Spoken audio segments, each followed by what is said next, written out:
அனைவருக்கும் வணக்கம்.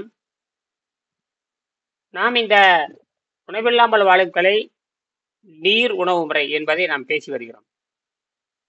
உணவில்லாமல் வாழும் கலை நீர் உணவு முறை என்பது பேசி வருகிறோம். நாம் இதை பற்றி ஒன்றும் கவலைப்பட தேவையில்லை. அதாவது நோய் வந்தால் நீங்கள் ஒன்றும் கவலைப்பட தேவையில்லை. நோய் வந்தால் நீங்கள் ஒன்றும் கவலைப்பட தேவையில்லை. அதை நீங்கள் புரிஞ்சுக்கிட்டு நீங்கள் வேலை செய்யணும். சரி, நோய் வந்தால் ஏன் கவலைப்பட தேவையில்லை? நமக்கு இருக்கிறது ஒரே ஒரு நீர் மருந்து. நீரை மருந்தாக அருந்துவதனால் நமக்கு நோயெல்லாம் போயிடும். இதெல்லாம் கண்டுபிடிச்சிட்டாங்க. வெங்கடேஷ் என்கிற விஞ்ஞானி தன்னுடைய புத்தகத்துல பதிவு செஞ்சார். நோயற்ற வாழ்வே குறைவற்ற செல்வம். இதைத்தான் நீங்க பண்ண வேண்டிய வேலை. ஒன்றும் பயப்பட தேவையில்லை. நமக்கு தண்டனை தான். உணவு என்பது விருப்பத்தில் தான் வருவது. அது உடம்பு விரும்புவதில்லை. உடம்பு விரும்புவது ஆரோக்கியம்தான். மனம் விரும்புவது மகிழ்ச்சி. சரியா? மனம் மகிழ்ச்சிக்காக உடம்பை கெடுத்துக் கொள்ள முடியாது. ஆக இந்த மகிழ்ச்சியும் வேண்டாம், துன்பமும் வேண்டாம். அப்படின்னா எப்படி இருந்தாலும் இந்த உடம்பை விட்டு நம்ம போயாக வேண்டும். நீங்க ஒரு 10,000 ஆண்டு வாழ்றதாக வைத்துக் கொள்ளும். 100 ஆண்டு வாழ்றதே 100 ஆண்டு வாழ்வதற்கான முயற்சி. நம்ம 1000 ஆண்டு வாழ்வதாக நம்புவோம். நம்ம மறுகுணத்துல ஒரு சிந்தனை கொண்டு வரலாம். 1000 ஆண்டுகள் வாழ்வதாக நம்புவோம். அதனால நல்லது தானே. ஒரு மனிதன் 1000 ஆண்டுகள் நோய் இல்லாமல் வாழ்ந்தால் அது உலக அதிசயம். அந்த மரபணு எடுத்து ஆராய்ச்சி பண்ணுவாங்க அவங்க. ஒரு சாதாரண எது வேணா வச்சுக்க. நீங்க சாதாரண ஒரு உணவு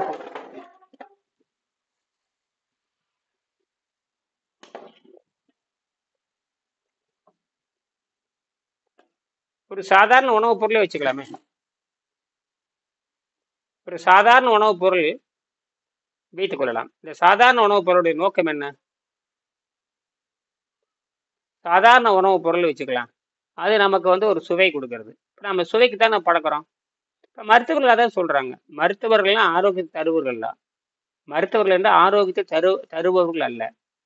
உங்கள் உணவு பழக்கத்தை மாற்றி அமைங்கள் தான் சொல்றாங்க. எந்த உணவு பழக்கத்தை மாற்றி அமைக்கிறீங்க?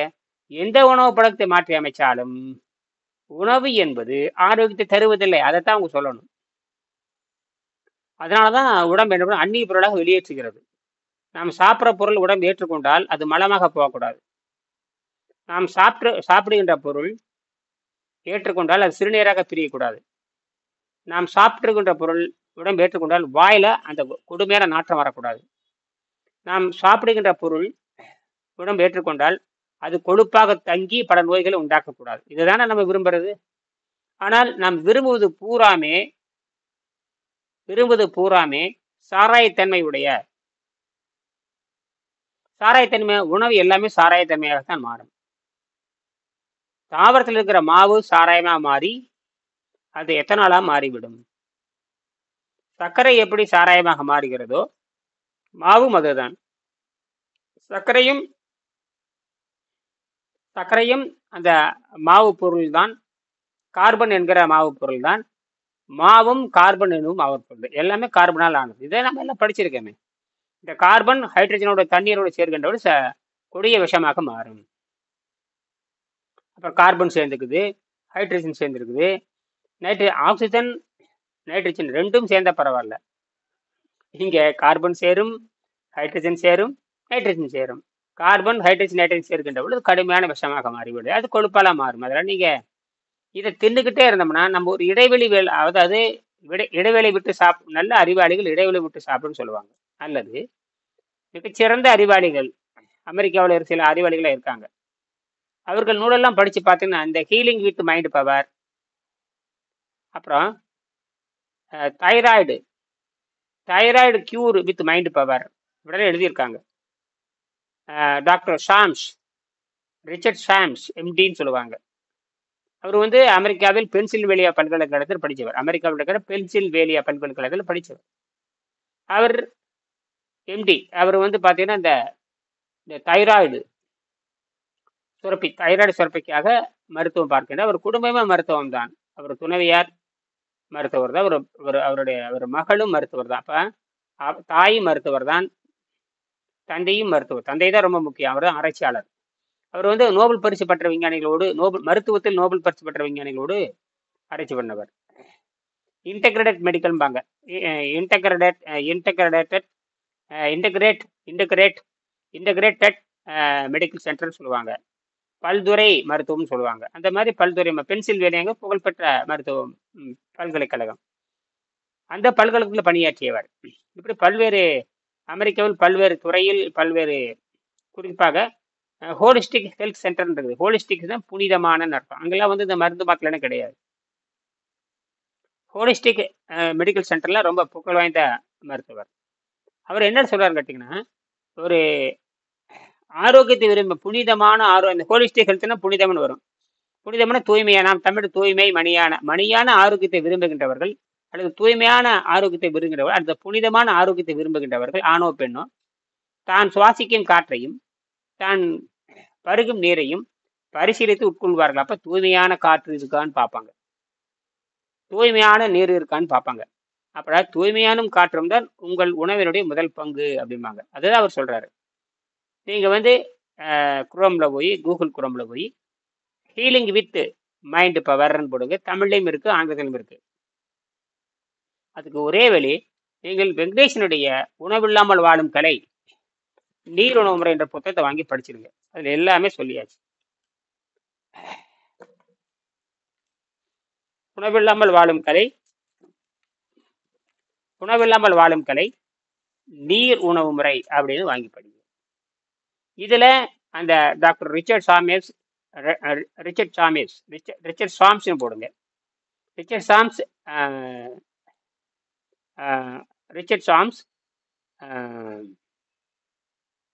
ஆத்தர் ஆஃப்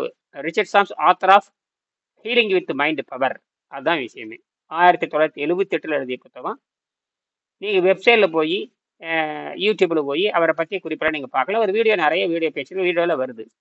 அவங்க குடும்ப மருத்துவர்கள். அவர் சொல்கிறாரு, நீங்கள் மருந்துகள் மாத்திரைகள் நோய்களை அழுத்தி வைக்கும். மருந்துகள் மாத்திரைகள் மூலிகைன்னு சொல்லிட்டார். மருந்து மாத்திரை மூலிகைகள் இதெல்லாம் நோயை அழுத்தி வைக்கும் பொருளை தவிர அந்த நம்பிக்கை. நீங்கள் நோயை அழுத்தி வைத்தா போனுங்க, நீங்கள் என்ன பண்ணுறீங்க, தலைவலிக்கு தாக்கு பிடிக்க முடியல, ஏதாவது ஒரு மருந்தை போடுங்கன்னா ஒரு மருந்தை போட்டு அழுத்தி வச்சிருவாங்க. கூட ரெண்டு வாங்க அழுத்தி வச்சுட்டாங்களே ஓடி வந்துடுவீங்க.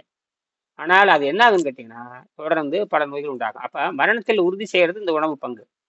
மரணத்தை உறுதி செய்வதில் இந்த பங்கு வகிக்கிறது. எல்லா உணவுகளும் மரணத்தை உறுதி செய்யும். குறிப்பாக இப்படி சொல்லலாம், எல்லா வகை உணவுகளுமே ரத்தத்தை கெடுக்கும். ரத்தம் கெட்டு போனாதான் நீங்கள் மரணம் வரணும்.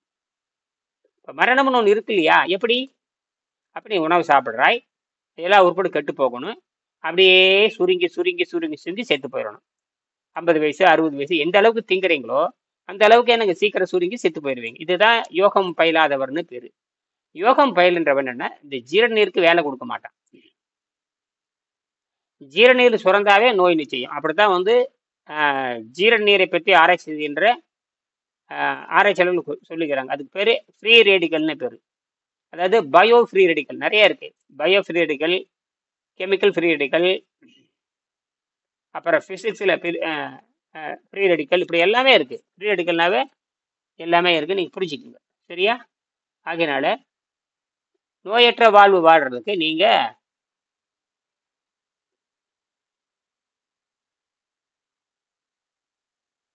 நோயற்ற வாழ்வு வாழ்வதற்கு நீங்க முயற்சி பண்ணுங்க. சரியா?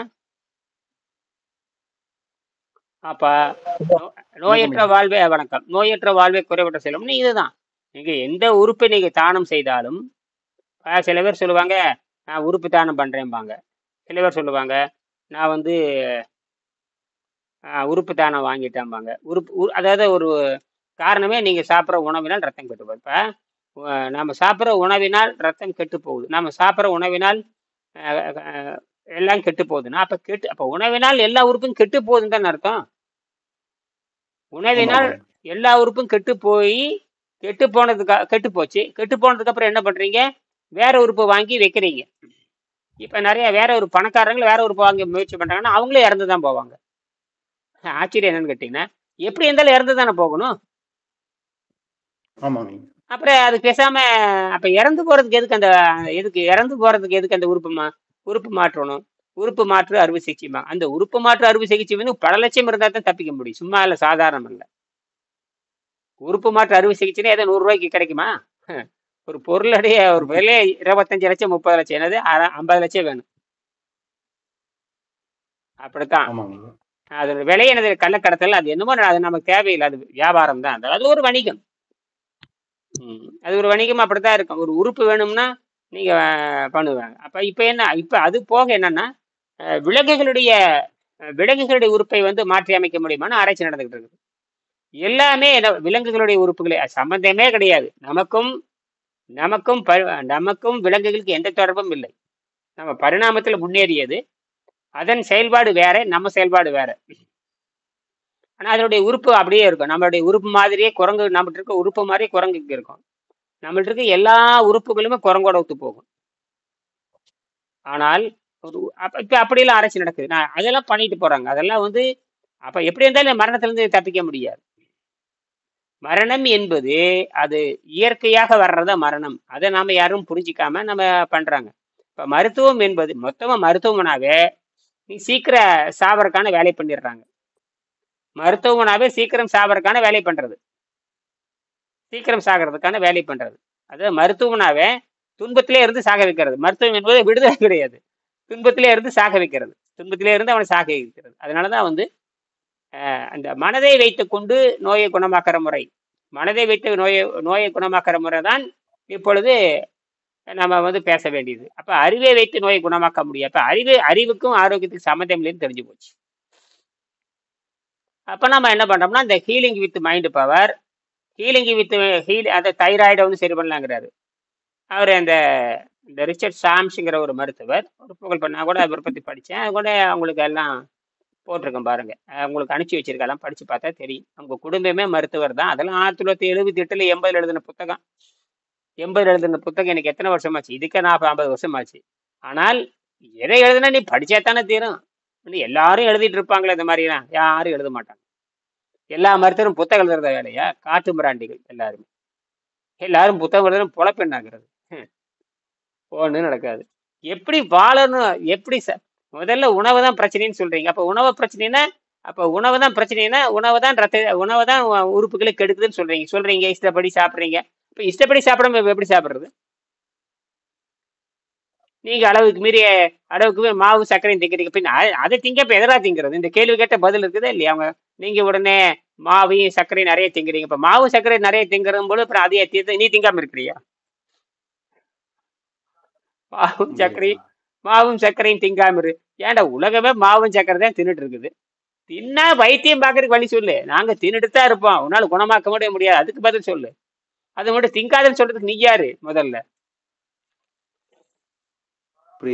என்கிட்ட காசு இருக்கு, நான் தின்னுட்டு போறேன், நீ யாருறா அப்படின்னு கேட்கணுமே இல்லையா? அப்படித்தானே கேட்கணும். மருத்துவ என்ன கேட்கணும்? தான் அப்படித்தான் திம்பேன். நீ வந்து பணத்தை வாங்கிட்டு என்ன பண்ணு, நல்லது பண்ணு. வண்டி ரிப்பேர் ஆச்சுன்னு பஞ்சர் போட முடியும் சொல்லுப்பா. அது மாதிரி வண்டியை ஓட்டாத, உள்ளு மேல ஏத்தாத, கல்லு கடமை. நான் எப்படி வேணாலும் ஓட்டுவேன். சொல்லுங்க, நான் எப்படி வேணாலும் ஓட்டுவேன். நான் பஞ்சர் ஓட்டி கூடுற, அது மட்டும் முடியாது. நீ யாரு? எதுக்கு பஞ்சர் ஓட்டுறதுக்கு தானே உட்காந்து இருக்கிற? ஏன்னா இதெல்லாம் மனம் கேட்கிற கேள்வி, அறிவு சார்ந்த கேள்வி கிடையாது. அறிவு சார்ந்த கேள்வி வாயை மூடிட்டுல இருக்கணும். அறிவு வந்து என்ன பண்ணு, வாயை மூடுறா அப்படிங்கும். மனம் வந்து வாயை மூடாதுன்னு சொல்லும். மனம் வந்து வாயை திறந்த அவன் கிடக்கான புடுங்கி என்னையே புடுங்கி பேசுவாங்கல்ல. அந்த மாதிரி தான். அதனால எப்படி பிறந்தாலும் ஒன்னா சாவு அல்லது சமாதி. சாவு சமாதி ரெண்டு நெருங்கி வருது. என்ன சமாதி பண்ணோம்னா செலவா, ஏதாவது செத்து போறதுக்கு செலவாகும், சமாதிக்கு செலவில்லை, அவ்வளவுதான். இந்த சமாதி ஆனா எல்லாரும் விரும்புவாங்க, செத்து போனா கரகம் தொலைஞ்சாண்டா அப்படிம்பாங்க. எப்படி? வேற இப்ப சும்மா நடிக்கிறதாங்க. இப்ப நீயும் சாகத்தானே போற, அப்படித்தானே சித்தர்கள் சொல்றாங்க. செத்து பணத்தை பார்த்து சாக போற பணங்கள் அழுகுதும்பாங்க. செத்து போற பணத்தை பார்த்து சாக போற பணங்கள் அழுகுது. அவனுக்கு மோனம் அடிச்சாச்சு, நமக்கு ரெண்டாவது. நேத்து மோனம் அடிச்சான், அப்புறம் இன்னைக்கு ஒரு ஆள் கடிச்சிட்டு இருக்கிற, நாளைக்கு நமக்கு மோனம் அடிக்கிறான்னு தெரிஞ்சுக்கணும். நமக்கு மோடம் அடிக்காம இருக்கிறதுக்கு ஏதாவது புகழ் வாய்ந்த சாவு இருக்கான்னு பார்க்கணும். புகழ் வாய்ந்த சாவுதான் சமாதி. புகழ் வாய்ந்த சாவுதான் சமாதி. அதுக்கு கலைகள் கற்றுக்கணும். என்னது? கலைகள் கற்றிருக்க வேண்டும். அதுக்கு நீங்க மனதை சரி செய்ய, மனம்தான் ஒரு உணவுப் பொருளை விரும்பவே தவிர எது விரும்புது ஒரு அஹ், இது அடிப்படையே விரும்புதல் தான். அடிப்படையே விரும்பி விரும்பி தான் சாப்பிட்றான். விரும்பித்தானே சாப்பிட்றோம். ஆமாங்க. விரும்பித்தான் சாப்பிடுகிறோம். இப்ப விரும்பி சாப்பிட்டோம்னா அப்புறம் விரும்பி சாப்பிடுகின்ற போது விரும்பி எப்படி சாப்பிடுறீங்க? மனதுக்கு மனம்னு எங்கேயாவது ஒரு ஓட்டை மாதிரி இருந்ததுன்னா அதுல போடலாம். மனதுக்கு தான் ஓட்டையும் இல்லை, வலியும் இல்லை, ஒண்ணும் இல்லை. அது ஏதோ உள்ள உட்காந்துட்டு ஆட்சி பண்ணுது, அவ்வளவுதான். அது ஏதாவதுப்பா மனம்னு ஒண்ணு இருந்து அதுக்கு ஏதோ உருவம் இருந்து அது வழியே மூக்குல ஒரு ஓட்டையை தான் அதே திணிச்சு விடலாம். போடுறது வாயில இல்ல போடுறான், மனம் விரும்புது வாயில போடுறான், அவ்வளவுதான். ஆமாங்க. இப்ப மனிதர் மாதிரி ஒரு உருவம் இருந்தா கூட சொல்லலாம், ஏப்பா மனம் விருட்டாக்குன்னு அதுல தள்ளி விட்டுறலாம். இது அது உடம்புக்குள்ள உட்காந்துருக்கும் பொழுது இவனுக்கு என்ன பண்றான்? இந்த மனதுக்கு போடுறேன்னு சொல்லிட்டு வாய்க்குள்ள போட்டுறான். அது வாயில போட்டோன்னு இங்க என்னதுன்னா வேதியியல் மாற்றம் நிகழ்கிறது. வேதியியல் மாற்றம் நிகழணும்னா அதே விஷயமா மாத்தி ஆள சாகடிக்குது. அப்ப இங்க விருப்பத்துக்கு வேலையே இல்லை. விருப்பத்துக்கு வேலை இல்லை. அப்படித்தானே எல்லாம் தண்டனை வாங்குறீங்க, பல்ல இழிக்கிறாம இல்லையா? இது மாதிரி நிறைய மன விருப்பம் இருக்குது. ம். விருப்பம்ங்கிறது வேற மாதிரி ஆசைன்னு சொல்லுவாங்க. விருப்பத்துக்கு ஆசைன்னு சொல்றாங்க. விருப்பத்துக்கு வேற என்னென்னமோ சொல்றாங்க. விருப்பத்துக்கு வேற பேர் இருக்கா? விருப்பம், விருப்பம்னு ஆசை, அப்புறம் மோகம், ஆசை, விருப்பம், மோகம், பிரியம். என்னது? சாப்பாட்டு பிரியன். சாப்பாட்டு பிரியன், அதானே சாப்பாட்டு ம். பிரியன். பிரியன்னு பேர் வச்சுக்கிறாங்க, சாப்பாட்டு பிரியன். சாப்பாட்டு மேல மோகம் ரொம்ப அதிகங்க. ம். சாப்பாட்டு மேல விருப்பம் அதிகங்க, ரொம்ப ஆசைங்க. அதை சாப்பிடணும் ஆசைங்க. இப்படி இட்லி பிரியரு, பிரியாணி பிரியரு. இப்படி எல்லாமே அவர் ரொம்ப பிரியமா சாப்பிடுவாருங்க. சொல்றாங்கல்ல, அவர் ரொம்ப பிரியமா சாப்பிடுவார். பெரியாரே பிரியாணி பிரியமா சாப்பிட்டாரு. பெரியார் ஈரோட்டு பெரியார் பிரியாணி பட்டையை கலப்பு வராமா. என்னது? ஓ, பிரியாணி. பட்டை கலப்படுது. எல்லாரும் திம்பாங்க. ஐயா நீங்க பிரியாணில யாரு வேண்டாங்கிறாங்க? சும்மா ஓசல் கிடைக்குதுன்னா புரியுதுங்கய்யா. நான்லாம் ஃபில்டர் காபி பிரியன். நானு ஃபில்டர் காபி. ஃபில்டர் காபி பிரியன். ஃபில்டர் காபி பிரியன். அது வந்து கும்பகா, அது பொய். அது ஒரு பெரிய வாசம் அடிச்சா அங்க போய் நின்னுக்குவேன், குடிக்கலனாலும். அந்த கும்புன்னு மணக்கு கருகிய வாசம். அது கருகிற வாசம் தான் அது மணக்கும். அந்த காப்பி வறுக்கிறாங்க பாத்தீங்க, காப்பி வறுப்பாங்க இல்லைங்க. அந்த காலத்துல நரசூஸ் காப்பி இருக்கு. எங்க ஊர்ல நரசூஸ் காப்பி இருக்கு. நரசூஸ் காப்பின்னு இருக்கு, இன்னும் இருந்து ஓடிட்டு தான் இருக்கு. அது 50 வருஷம். சேலத்துல தான் இருக்கு. சேலம் தான் அது மெயின். ஆத்தூர்ல அரைக்கிறாங்க ஐயா. ஆத்தூர்ல பார்த்தா வீதியே மணக்கும். அந்த வீதியே மணக்கும். அதான் எங்களுக்கு தெரியும். இந்த நரசூஸ் காப்பிங்கிற 60 70 அது அந்த காலத்துல இருக்கு. அது 80 வருஷமா எல்லா இடத்துக்கும் போயிடுச்சு. இப்ப அந்த இன்னும் அந்த கடை இருந்துட்டு தான் இருக்குதுங்க. இன்னும் அந்த கடை போகாம இருக்குது பாரு, ஆச்சரியமா இருக்குது. எத்தனையோ காப்பி எல்லாம் காணா போச்சு. காப்பி கொட்டை இன்னும் காப்பி வாங்கி குடிக்கிறவங்க இருக்கா? தினம் அந்த கடையில அப்படியே பார்ப்பேன். அந்த கும்புன்னு மணக்கும். அவங்க மிஞ்செல்லாம் போட்டு அந்த மிஷினே வச்சிருப்பான். இப்ப அரைச்சே வந்துருது. அங்க வேலையெல்லாம் கிடையாது, அங்கே அரைச்சே வந்துருது. மிந்தில அங்க அரைக்கிறதே நாங்க பார்ப்போம். அரைக்கிறது பாப்பா, கும்புன்னு மணக்கு. அப்புறம் 10 ரூபா 5 ரூபா அது கரெக்டா போட்டு அப்பெல்லாம் வந்து காயத்துல தான் கொடுப்பாங்க. சாதாரண கவர் மாதிரி இருக்கும், பிரவுன் கலர் மரவண்டில் ஒரு கவர் இருக்கும், கொடுப்பேன். அது வாய் மூந்துட்டே வர்றது. வீட்டுக்கு வர்ற வரைக்கும், வீட்டுல வர்ற வரைக்கும் அதை அது கவரை மூந்தும் போது பார்த்துட்டே வர்றது. கவரே அப்படி கவரே மணக்குது. ஆமா. அப்புறம் அப்படியே பார்த்துட்டு அப்புறம் அதை போட்டு கஷாயம் எழுப்பி அந்த கஷாயத்தை போட்டு இறக்கி. இதெல்லாம் என்னன்னா அந்த அந்த கொடூர விஷம் முடியாது. கொடூர விஷம் முடியாது கஃபின். கொடூர விஷம் முடியாது அந்த. ஆமா. இந்த காஃபினாவே காஃபிங்கிறவே காஃபின் அப்படின்னு என்ன தெரியுமா அர்த்தம்? போதை பொருள் அர்த்தம். காஃபினாவே போதை பொருள் தான் அர்த்தம். அந்த நேரடியே சொல்றது இல்லை, யாருமே நேரடியா சொல்றது இல்லை. காஃபி அப்படின்னாவே காஃபின் அப்படின்னாவே அந்த அது இப்ப நீங்க போட்டு பாருங்க, கஃபின்னு போட்டு பாருங்க, COFFIN போட்டு பார்த்தா அது என்னென்ன மாதிரி பண்ணும். அது நரம்பு தளர்ச்சி உண்டாக்கிடும். நரம்பு தளர்ச்சியை உண்டாக்கிடும். முதல் கிளர்ச்சி ஊட்டி ரத்தத்தையே கெடுக்க மாட்டேங்குதியா. இந்த புண்ணு வந்ததுன்னா நான் முன்ன பார்ப்பேன், குடிச்சதும் வந்துடும், அப்புறம் நிறுத்திடுவேன். இப்படித்தான். அப்படின்னா எல்லாம் தாவர வர்க்கம் தான். அதெல்லாம் தாவர வர்க்கம் தான். எல்லாம் தாவர வர்க்கம் தான். அது ஆனா இங்க என்ன வர்றோம்னு கேட்டீங்கன்னா, அப்படி இருந்தாலும் சாகத்தானே போறேன். இப்ப சாவுன்னு ஒண்ணு இருக்குது இல்லைங்கய்யா. அப்புறம் அதை வந்து ஒழுங்கு வரணும் இல்லையா? இப்ப அமெரிக்க ஜனாதிபதி இப்ப ஓய்வு பெற்றாரு இல்லையா, அவர் பேர் ஜோ பைடன். அவருக்கு வந்து அந்த விந்து பையில புற்றுநோய் வந்துருச்சு. ம். ஆள் போச்சு அவ்வளவுதான். என்ன பண்ண போற? வயசு 85, 90 இருக்கு. அவர் நடக்கும்போது டருக்கு டருக்கு நடந்துட்டு இருந்தாரு. ஆமா. அந்த போலியாவே 80 வயசு. இவனே இவனுக்கே 80 ம். வயசு இருக்குங்க. இந்த அமெரிக்கா ட்ரம்ப் இருக்கானே அவனே பாருங்க. முடி பார்த்தேன்னா அப்படியே ஆமா. மேக்கப் பண்ணிட்டு மேக்கப் பூரா நரைச்சி போய் மேக்கப் பண்ணி எல்லாம் அழுகி போய் இத்து போய் கிடக்குது. அவன் அப்படியே ஏமாத்திக்கிட்டே இருக்கிறான். அவனும் பயங்கரமா ஏமாத்துறான். ஏமாத்துறான். ஆமா. அவனுக்கு இருக்க வயசு ஏமாத்துறான். அவனு இதோட சரி முடிஞ்சு போச்சு. இதோட முடிஞ்சு ம். போச்சு. அதுக்குள்ள எல்லா திமிரும் பண்ணலான்னு நான் பாக்குறேன். நான் தான் எல்லாமே நான் தான் கட்ட பஞ்சாயத்துங்கிறேன். ஆமா.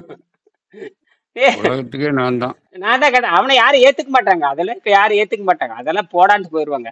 என்னமா இந்த பொருளாதாரத்துக்காக இந்த வியாபாரிகளுக்கு வியாபாரம் நின்று போயிருக்கிறதுக்காக அப்படியே பாலிஷ் பண்றது. இப்போ வியாபாரம் இப்ப நீங்க ஒருத்தர் ஆமா. வரவு செலவு பண்றான்னு வச்சுக்கோங்க. அவன், பெரிய பணக்காரன் நீங்க வரவு செலவு பண்றீங்க. பிறகு அவனுக்கு என்ன பண்றீங்க? உங்க வியாபாரம் கெட்டு போங்கிறதுக்காக அவன் பணக்காரன் சொல்றது நீங்க கேக்குறது. அதான். இது அப்படித்தானே? நீங்க வியாபாரியா இருந்தீங்கன்னா அவன் சொல்றதை கேட்பீங்க. அவன் சொல்றது எல்லாமே கேட்பீங்க. உங்க வீட்டுக்கு நான் வர்றேன், உங்க வீடு சரியில்லைன்னு சொன்னா பணக்காரன் இல்லையா? ம். என்னப்பா இப்படி பண்ற, உங்க வீடே சரியில்லை, வாசலை மாத்தி வைன்னு சொன்னா பணக்காரன் சொல்லிட்டான் இல்லையா? அவரை நான் மாத்தி வைப்பேன். ஆ. ஏன் என்ன அது சொல்ற என்ன நான் சொல்றது நீ கேட்க மாட்டேங்கிறேன். அப்புறம் வியாபாரத்தை நிறுத்திடுவேன்பா. என்ன வம்பா போச்சு. சரி சரி சரி சாமி, நீங்க சொல்ற மாதிரி செஞ்சுக்கிறேன். வியாபாரத்தை அது நான் பாத்துக்கிறேன்பா. நான் பாத்துக்கிறேன். வியாபாரம் ஒழுங்கா வாங்கிட்டு போ, சாமானம் வாங்கிட்டு போ அப்படின்னு. இதெல்லாம் எல்லாரும் பண்ற நாட்டாம தான். ஆகையினால அப்படி இருந்தாலும் அவன் சாகத்தானே போறான். ஆமாங்க. அப்ப இந்த சாவாமல் இருக்கிறதுக்கு வழி என்னன்னு கேட்டீங்கன்னா வேற ஒண்ணும் இல்லை. சாவாமல் இருப்பதில்ல, சமாதி ஆகிறதுக்கு வழி என்னங்கிறத கேள்வி. அதுக்குதான் இந்த கதை விடுறானுங்க. அதனால எந்த உறுப்பு தானம் பண்ணாலுமே அது ஏற்றுக்கொள்ளாது. இப்ப உணவையே ஏற்றுக்கொள்ளாது இல்லையா? உணவு ஏற்றுக்கொள்வதனாலதான் இப்ப உணவு உடம்புக்கு சமமா இருந்தா அது வாங்கி உள்ள ஸ்டாக் வச்சுக்கணும் இல்லையா? ஏன் வெளி தருது? ஆமாங்க.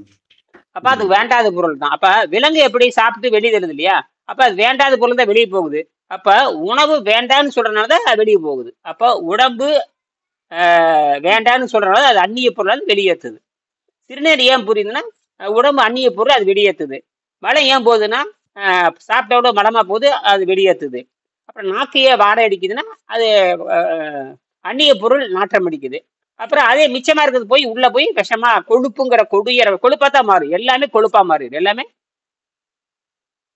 கொழுப்பா மாறிக்குது. எல்லாம் தின்னு சரியா சொல்றாங்களே, மாறிக்குது. தின்னு கொளுத்தவன் சொல்றாங்களே, அது என்ன அர்த்தம்? தின்னு கொளுத்தவன் அப்படின்னு கொழுப்பு. சொல்றாங்களே, கொழுப்பு தான். கொழுப்பு. ஆமா. அப்புறம் அந்த கொழுப்பு அடைச்சாலும் நல்லா தின்னு அப்புறம் கொழுப்பா தின்னு மாறுது. கொழுப்பா மாதிரி செத்து போயிட வேண்டியதுதான். நல்ல கறி தின்னு பாருங்க, நல்ல கொழுப்பை எல்லாம் ஏறி நல்ல கறியும் சோறு தின்னா கொழுப்பேறி அப்படியே இறந்துருவாங்க. ம், ம். அப்படியே இறப்பாங்க. அப்புறம் சுருங்கி போய் அதாவது சுருங்கி போய் இறந்துருவாங்க. உப்பி போய் இறந்துருவாங்க. ரெண்டும் ஒண்ணுதான். ரெண்டும் ஒண்ணுதான். ஒண்ணு ம் சுருங்கும், ஒண்ணு உப்பும். ஆமா, இரண்டும் ஒண்ணுதான். சுருங்கி அது அடைச்சு இதுவும் அடக்கும், அதுவும் உப்பு. உப்புனாலும் ஆமத்து. கடைசியில சுருங்கி போய் அப்படியே செயல்படாம எல்லா உறுப்பும் செயல்படாது. நம்ம என்ன பண்றோம்? அதுல தூய்மை செய்வதன் மூலமாக சுருக்குதல் அப்படின்னு நம்ம சொல்றோம். அப்ப இந்த உணவு என்பது விஷம் என்பதை மறைமுகமா டாக்டர் சொல்றானுங்க. அவ்வளவுதான். உணவு என்பது விஷம் அப்படின்னு டாக்டருக்கு மறைமுறை சொல்றாங்க. அவ்வளவுதான். மறைமுகமா இல்லை, உண்மை உணர்ந்தவன் சொல்லுவான். அதனாலதான் நம்ம அந்த ஹீலிங் வித் மைண்ட் பவர். அப்ப அறிவை வைத்து நோயை குணமாக்க முடியாது. மனதை வைத்து நாம எவ்வளவு பெரிய நோயை குணமாக்கலாம். இப்ப பாத்தீங்கன்னா இந்த லிவர் டேமேஜ்னு எங்க பார்த்தாலும் கேட்டா பிரியாணி திங்கிறதுங்கிறான். என்னென்னமோ பிரியாணி மட்டுமல்ல, நீங்க சக்கரை பண்டங்களும் மாவு பண்டங்களும் நிறைய திங்கறனால அவன் சொல்றான் லிவர் மாற்று அறுவை சிகிச்சைங்கிறான். எவ்வளவுன்னு கேட்டா 50 லட்சம் வேணும், குறைஞ்சபட்சம் 25 லட்சம் வேணும். கிடைக்கணும். ரெண்டாவது அந்த அந்த 1.5 கிலோ எடையுள்ள அந்த 1.5 கிலோக்கு கிட்ட இருக்குது ஒரு கல்லீரல் மட்டுமே. அது கிடைக்கணுமே. ம். ஆ. அது கிடைக்கணும்.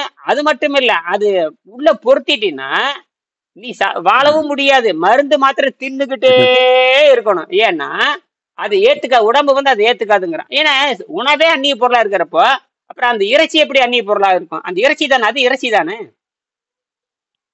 வாழவும் முடியாது, சாகவும் முடியாது. அந்த இறைச்சி அப்படியே தூக்கி உள்ள கிடக்க அந்த வேண்டியதான். லிவருங்கிற இறைச்சி தூக்கி உள்ள வச்சிடறான். அந்த சாதாரண அரிசி உணவையே அது வெளியேற்றுகின்ற பொழுது அப்புறம் அசைவத்தை என்ன பண்ணுங்க, நேரடியாக அங்க கொண்டு வச்சிடுற. எங்க கொண்டு வச்சிடுற? வயிற்றுக்கு போடாம தனியா மாட்டி விட்டுற. அது பேசாம ஈரலை வந்து வேவிச்சு தின்னா இறப்பைக்கு போகுது. இது என்ன பண்றானா கொண்டு போய் அந்த ஓரத்துல வச்சு ம், விட்டுறான். எங்க அந்த கல்லீரல் இருக்கிற இடத்துல கழட்டி விட்டு இதை கொண்டு ம், போய் வச்சிடுறான். ம். அதுவும் இறைச்சி தான், அதுவும் இறைச்சி தானே. கொண்டு வச்சிடுறோம். ஆமா, இது என்ன பண்ணுது தெரியுமா? அது அந்நிய பொருள், அந்நிய ம், பொருள், அந்நிய ம். வேண்டாம் வேண்டாம்னு சொல்லிட்டு வேண்டாம் வேண்டாம்னு சொல்லிக்கிட்டே இருக்கும். இவனுதே ஒத்துக்க மாட்டேங்குது. ஆஹ் எவனுதே கொண்டாந்து வச்சுட்டான். அது என்ன பண்ணுதுன்னு கேட்டீங்கன்னா, இந்த இதுக்கு அதுக்கு என்ன சொல்றான்னு கேட்டீங்கன்னா, இவன் என்ன பண்றானா, இந்த உடம்புல அதிகமான எதிர்பார்த்தல் இருக்கிறனால அந்த இப்ப கண்டுபிடிச்சு சொல்றாங்க. ஏன் அந்த கல்லீரலை வேண்டாம், இப்ப எந்த உறுப்பு தானம் பண்ணாலும் உள்ள வச்சாலுமே இந்த உறுப்பு இந்த மனிதனுடைய இயற்கை ஆற்றல் என்ன சொல்லுதுன்னா, அது எனக்கு வேண்டாம், அதுக்கு வேண்டாம்னு சொல்றான், அவன் செத்து போறான். நம்ம அது வேலை செய்யறது இல்ல. அப்ப இதுக்கு என்ன பண்றான்னா, அப்படின்னா உண்மையான எதிர்பார்ட்டில் குறைக்கிறதுக்கு மருந்து கண்டுபிடிச்சிருக்கேன். உண்மையான எதிர்பார்த்து எதிர்பார்ட்டில் குறைக்கிறதுக்கு மருந்து கொடுத்துட்டு எதிர்பார்த்தல் இருக்கிறான். குறைச்சு கண்டு சரி, எதிர்பார்ட்டில் எதிர் அதான் இப்ப என்ன பண்றான்னா, அதை ஏத்துக்கிறதுக்கு எதுக்கு உள்ள வச்சிருக்கிற அந்த உறுப்பை ஏற்றுக்கொள்வதற்காக இவன் செயற்கையே இவனுடைய எதிர்பார்ட்டில் குறைக்கணும். ம், எதை ஏத்துக்கிறது வச்சுக்கிறதுக்காக, அந்த தானம் பண்ண உறுப்பை தக்க வைத்துக் கொள்வதற்காக இயற்கையா இருக்கிற எதிர்பார்ட்டில் குறைச்சு விட்டுறான். ஓ அதையும் போயிடுது. அப்ப என்ன கேட்டீங்கன்னா, குறைக்க அது 10 நாளைக்கு வேலை செய்யும். அப்புறம் கடைசியில் என்னன்னா, இவனுக்கு எதிர்பார்ட்டில் குறைக்கிற மருந்து கொடுக்கறனால வேற புது புது நோய்களா வந்துருது. ம், வேற புதுசா வந்துடுது. அப்புறம் எதிர்பார்ட்டில் குறைச்சு விட்டான் இல்லையா? அப்புறம் அதுக்கு வைத்தியம். அதுக்கு வைத்தியம். அப்ப அதுக்கும் வைத்தியம். எதிர்பார்ட்டில் குறைஞ்சி வச்சு மற்றதெல்லாம் எல்லா இன்ஃபெக்ஷனும் எதிர்பார்ட்டில் குறைஞ்சிட்டாவே உள்ள இருக்கிற நோய்களுக்கு கொண்டாட்டம். எதிர்பார்ட்டில் இல்லைங்கும் பொழுது அது எல்லாத்திலையும் போய் பூந்து விளையாடி சாகடிக்க பாக்குது. அதுக்கு வேற வைத்தியம், வேற டாக்டர், வேற ஹாஸ்பிட்டல், அவ்வளவுதான். வேற இல்ல இல்ல நாடு. அதெல்லாம் வேற இல்ல. அதெல்லாம் அவ்வளவுதான். நீ சாக வேண்டியதுதான். 50 லட்சம் காலி. ம், 50 லட்சம் இன்னைக்கு உறுப்பு மாற்றம்னா இன்னைக்கு குறைஞ்ச சாதாரண அறுவை சிகிச்சைக்கே வந்து சும்மா கால் ரிப்பேர் பாக்குறதுக்கு 5 லட்சம் கேட்கும் பொழுது வேற உறுப்பு மாற்றணுங்கிறதுக்கு எத்தனை லட்சம் தெரியுமா உங்களுக்கு? அதெல்லாம் 4 கோடி தாண்டிடுது. எத்தனை கோடி? 4 ஆயிடும். அதெல்லாம் அப்புறம் அது மட்டுமல்ல, நீ அதுக்கப்புறம் எழுதி கொடுத்துருவான், லிஸ்ட்டை போட்டுருவான், பட்டியலை போட்டு இது நீ எதுவும் சாப்பிடாம அப்படியே மாத்தினால ஒரு 5 வருஷம் 6 வருஷம் உயிரோட இருப்பா, அப்புறம் அவன் செத்துருவான். அதிகபட்சம் 5 வருஷம் தான்.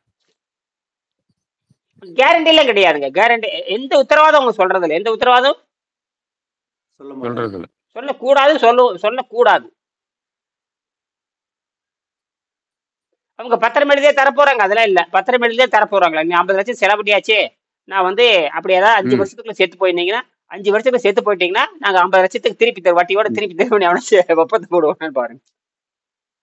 வட்டி கூட ஆஹா, தேவையில்லையா? சும்மா அப்பவே கொடுத்து அப்பவே விட்டாலும் போதும். அதே தர மாட்டாங்க. அப்பவே அடிச்சுக்குவான். ஆஹ் ம், அப்ப உறுப்பை பாடி பொறுத்து ம், உறுப்பை உடனே நான் அக்ரிமெண்ட் போடணும். பாடி எனக்கு நான் 50 லட்சம் கொடுத்து நான் உறுப்பை ம், மாத்திக்கிட்டேன். நீங்க என்ன பண்ணணும், இந்த உறுப்பை ஒழுங்கா ம், வேலை செய்தீங்கன்னா கட்டின படத்தை திருப்பி தாங்கன்னு சொல்லி நீங்க அக்ரிமெண்ட் போடணும். நீங்க அக்ரிமெண்ட் போட்டு கையெழுத்து வாங்கிட்டு வரணும். இதான் நம்ம வாய்ப்பு ஆஹ் இல்லை. வண்டியில போய் ரிப்பேர் பாத்திரம் சொல்றீங்களே, எப்ப ரிப்பேர்ல பார்த்தாச்சு, எப்படி 6 மாசம் நான் 6 மாசம் ஓடும். அப்புறம் அதெல்லாம் ஓடுங்க, கவலைப்படாதீங்க. அதே மாதிரி தான் அவன் சொல்றான் இல்ல. அப்புறம் தப்பா போச்சுன்னா டேமேஜ் நீ சொல்லணும் இல்லையா? கன்சியூமர் ஆக்ட்ல போட்டு விட மாட்டோன்னு. ஐயா நான் வந்து இவட சரியான பார்ட்ஸ் நீ மாத்தல. ஆமா, கன்சியூமர் ஆக்ட்ல போடணும். ஐயா நம்ம ஓட்டுனது சரியில்லை சொல்லிடுவாங்களா அப்புறம்? ஆஹ் நீ சரியா ஓட்டல அதனால உடைஞ்சு போச்சும்பாங்க. நீ அதெல்லாம் கன்சியூமர் ஆக்ட்ல வராது. கன்சியூமர் நுகர்வோர் திருப்தி தான் முக்கியம். நுகர்வோர் திருப்தி தாங்க முக்கியம். ஓ நுகர்வோர் புரியுது. திருப்தி தான் முக்கியம். நுகர்வோர் தான் இங்க முக்கியம். அது கன்சியூமர்னா நுகர்வோருக்கு சாதகமா தான் வரும். நீ பணம் வாங்கிட்டு ஏன் ஒழுங்கா ஓட்டல? ஐயா நீ சொல்றதானே சாப்பிட்டுட்டு இருந்த, வேற என்ன சாப்பிட்டேன்? ஓ, மருந்து மாத்திரை எல்லாம் சாப்பிட்டு தான் இருந்தேன், எல்லாம் செக் பண்ணிட்டு தான் இருந்தோம். ஆனா ஏன் உயிர் போயிடுது? இப்ப பண்ணித்தாரே, இப்ப வந்து பாத்துருக்கேன், நான் பாத்துட்டு தான் இருக்கிறேன் காலையில இருந்து. அவங்க என்ன சொல்றான்னா, அந்த உறுப்பு தானம் கொடுத்துட்டாவே அந்த உறுப்பு தானத்தை ஏற்றுக்கொள்ள மறுக்கறனால அதுக்கு மருந்து சாப்பிடணும். அது போக இவனுடைய எதிர்பார்த்தலை குறைச்சாதான் அது சமமாகுங்கிறான். இப்படி கண்டுபிடிச்சானுங்க. அப்ப எதிர்பார்த்தலை குறைப்பதன் மூலமாகவே அந்த உறுப்பு தக்க வைத்துக் கொள்ளப்படுகிறது. ஆனால் இந்த எதிர்பார்த்தல் குறைக்கிறனால மற்ற கிருமிகளுக்கு கொண்டாட்டம். ஓ அவர் என்ன இருந்துச்சு, சரி நம்ம அது மட்டுமா உள்ள எல்லாத்தையும் கெடுத்து விடுற வேண்டியதான். மொத்தத்துல இதெல்லாம் பிரச்சனை. நம்ம மொத்தத்துல சாவு உறுதின்னு தெரிஞ்சு போச்சு. அதனாலதான் ஒழுக்கமா என்ன பண்ணோம்னா நீர் மருத்துவத்தை பின்பற்றி வாழ வேண்டும். அதுதான் வந்து உயிரை சமாதிக்கு கொண்டு போறதும் கரெக்ட். நீங்க 100 வருஷம் வாழ்ந்துட்டாவே.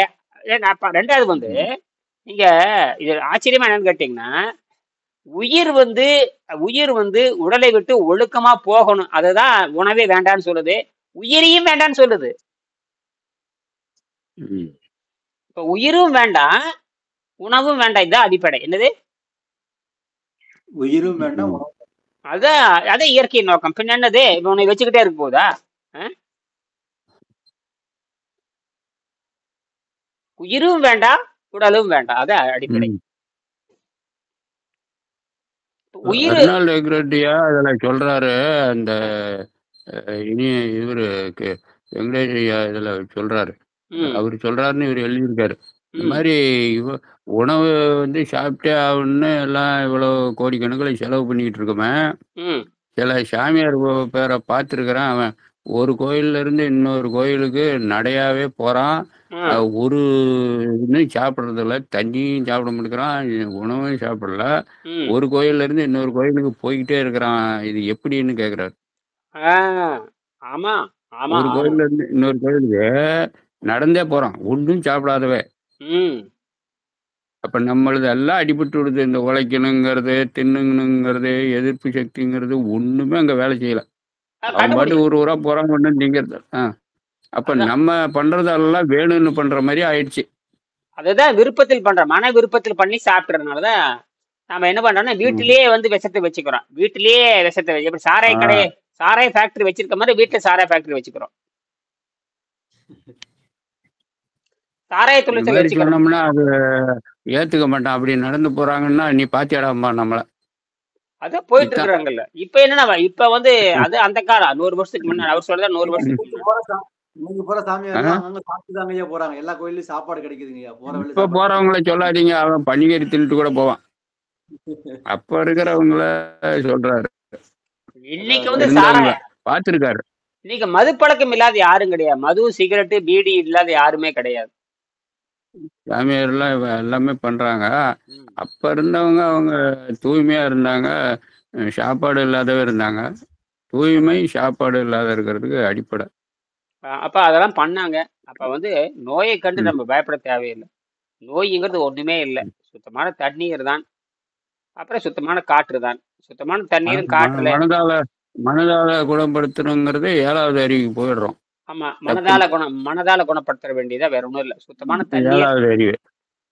தண்ணீர், சுத்தமான காற்று, கொஞ்சோன்னு அந்த வெடிக்கு போறதுக்கு ஒரு 6 மாசத்துக்கு வெடிக்கு போறதுக்கு கொஞ்சம் காய், அவ்வளவுதான். கொஞ்சம் எச்சரிக்கையா இருக்கணும், அவ்வளவு. அந்த காய் அதாவது விஷம் சேர்ந்து வரும் இல்லையா, இந்த மெல்ல மெல்ல மெல்ல மெல்ல மெல்ல மெல்ல மெல்ல மெல்ல மெல்ல மெல்ல மெல்ல மெல்ல எடுத்து அந்த இறப்பையில வந்து போட்டே இருக்கும். இறப்பையில வந்து சேர்த்து விட்டுரும். எங்க இருந்து கிளம்பிச்சு அங்கேயே வந்துடும். எந்த பொட்டியில போட்டீங்களோ அதே பொட்டிக்கு திரும்பி வந்துருது. ஆச்சரியம். எந்த பொட்டியில போட்டீங்களோ அதே பொட்டிக்கு திரும்பி வந்துடும். இப்ப தபால் போடுறீங்க, ஒரு தபால் போடுறீங்க, ஒரு தபால் பெட்டி இருக்கு, தபால் பெட்டி இருக்குது, அந்த பெட்டியில போட்டுறீங்க. அது என்ன பண்ணுதுன்னா ஊரெல்லாம் சுத்திட்டு திருப்பி அதே பெட்டிக்கு வந்துருது. சரியான அட்ரஸ் இல்லைன்னா வந்துடும். சரியான அட்ரஸ் இல்ல, அதுதான் உண்மையான அட்ரஸ். நீ போட்ட இடத்துக்கு நான் வந்துட்டேன், அவ்வளவுதான். நீ திருப்பி எடுத்துரு, அவ்வளவுதான். அதனால ஊரெல்லாம் போயிட்டு எல்லாத்தையும் கெடுத்துட்ட, நீ கெடுத்தாச்சு, நீ புரிஞ்சுக்கிட்ட சுத்தம் பண்ண ஆரம்பிச்சா திருப்பி வந்தாரு. இப்ப நான் வந்து எல்லா ஊரையும் போய் கெடுக்கிறேன். கல்லீரல் கெடுத்தாச்சு, கணையத்தை கெடுத்தாச்சு, மூளையை கெடுத்தாச்சு, எல்லா உறுப்பையும் கெட்டாச்சு. நீ புரிஞ்சு என்ன பண்ண சுத்தப்படுத்த ஆரம்பிக்கிற. அப்ப சுத்தப்படுத்த ஆரம்ப எல்லா விஷயமும் நேரா இறப்பைக்கு வந்துருது. அதுதான் கோழையா மாறுது. அந்த கோழையை வந்து வெளியே எடுக்கிறதுக்கு கீரை போதும். அதை வெளியே எடுக்கிறதுக்கு தெரியணும், இல்லைன்னா போச்சு. அந்த கீரையை போட்டு எடுத்தோம்னா அதை சுத்தமாச்சுன்னா என்ன லாபம்? நம்ம பேசுவோம் இதை பத்தி. சரியா?